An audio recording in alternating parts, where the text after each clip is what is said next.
Halo semuanya, perkenalkan nama saya Lina Angelika Medelin dengan nomor NIM 28025398841 dan teman saya. Halo semuanya, perkenalkan nama saya Clarissa Jesslyn dengan nomor NIM 28025397772. Pada kesempatan kali ini kami akan menampilkan video dengan topik Gunung Meletus. Sebelum itu, apa sih learning objektif dari video ini? Learning objektif dari video ini yang pertama adalah menjelaskan apa itu gunung meletus dan penyebab terjadinya. Yang kedua, mengidentifikasi jenis-jenis gunung api. Yang ketiga, menjelaskan dampak positif dan negatif dari erupsi gunung api.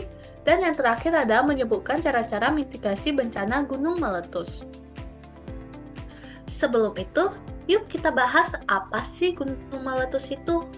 Nah, gunung meletus adalah fenomena alam ketika gunung berapi secara tiba-tiba mengeluarkan material dari dalam perut bumi, seperti magma, lava, abu gas, dan batu, akibat tekanan kuat dari bawah kerak bumi atau interaksi magma dengan air. Oke, selanjutnya kita akan membahas mengenai penyebab terjadinya gunung meletus. Penyebab terjadinya gunung meletus ada 3. Yang pertama adalah aktivitas magma.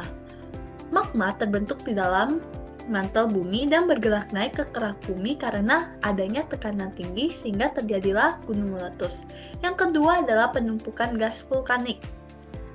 Gas seperti uap air, karbon dioksida, dan sulfur dioksida terperangkap dalam magma dan meningkatkan tekanan sehingga terjadilah gunung meletus.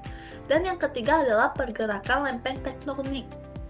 Tumbukan penunjaman atau pergeseran lempeng bumi dapat membuka jalan bagi magma untuk naik dan terjadilah gunung meletus.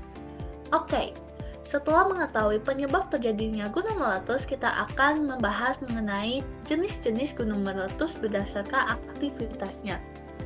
Nah, ada 3 jenis, yaitu gunung api aktif, gunung api tidak aktif atau istirahat, dan yang ketiga adalah gunung api mati.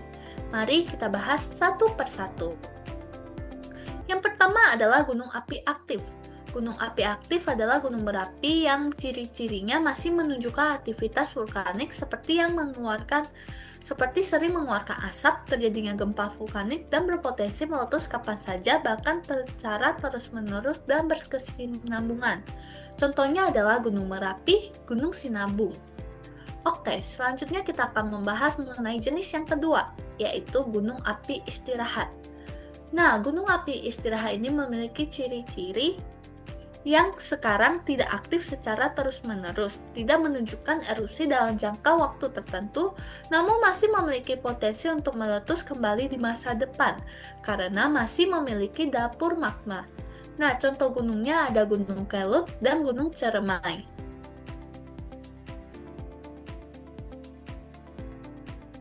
Nah, selanjutnya saya akan menjelaskan yang mengenai jenis gunung api yang ketiga, yaitu gunung api mati.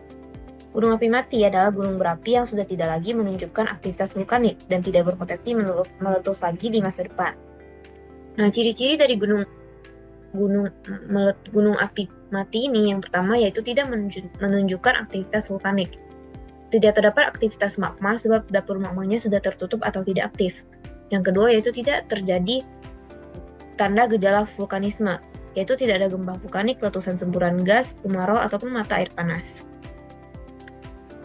Nah, contoh dari gunung api mati yang ada di Indonesia yaitu yang pertama adalah Gunung Sumbing yang terletak di Jawa Tengah, dan yang kedua yaitu Gunung Butak yang terletak di Jawa Timur. Nah, selanjutnya saya akan menjelaskan juga mengenai cara evakuasi ketika sebelum gunung meletus, saat gunung meletus, dan sesudah gunung meletus. Yang pertama yaitu sebelum gunung meletus. Yang pertama kita harus terus memantau informasi resmi dari BMKG, PVMBG, dan BPBD mengenai status gunung meletus yang berada di sekitar daerah tempat tinggal. Yang kedua yaitu siapkan tas darurat, terutama bagi daerah-daerah yang rawan terjadi gunung meletus. Tas darurat ini dapat berisi masker, air, obat-obatan, dan dokumen-dokumen penting. Yang ketiga yaitu menghafal jalur evakuasi. Yang keempat, mengikuti simulasi evakuasi untuk dapat tetap siaga saat gunung meletus terjadi. Nah, selanjutnya yaitu saat gunung meletus. Yang pertama yaitu menggunakan masker dan pakaian tertutup. Yang kedua yaitu segera evakuasi melalui jalur yang resmi.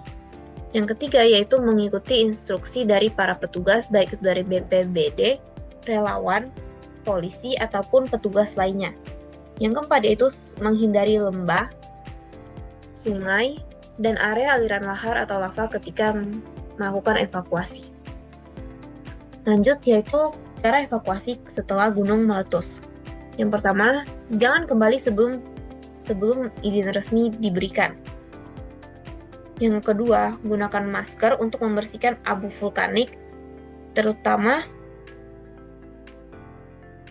di daerah sekitar. Yang ketiga yaitu memeriksa kesehatan apabila terjadi gangguan pernapasan ataupun luka-luka. Yang keempat, tetap waspada terhadap erupsi susulan. Lanjut mengenai akibat negatif dari gunung meletus ini. Yang pertama yaitu terdapat korban jiwa dan juga korban yang mengalami luka-luka ringan. Yang kedua yaitu kerusakan lingkungan, baik itu lahan ataupun hutan. Sebab hujan abu, aliran lava, atau awan panas dapat menghancurkan rumah, hutan, dan lahan pertanian. Yang ketiga yaitu pencemaran udara dan air. Air sungai dapat tercemar oleh material vulkanik dan udara dapat penuh dengan abu yang berbahaya. Dan yang terakhir yaitu kerusakan bangunan dan jalanan. Nah, selanjutnya apa saja dampak positif dari gunung meletus ini? Yang pertama yaitu kesuburan tanah. Abu vulkanik mengandung mineral seperti kalium, fosfor, dan silika yang sangat bermanfaat untuk menyuburkan tanah. Yang kedua yaitu membentuk ekosistem baru. Wilayah yang hancur setelah terjadi gunung meletus dapat menjadi habitat baru setelah pulih. Nah, namun dampak-dampak positif ini dapat terjadi dalam jangka yang cukup panjang.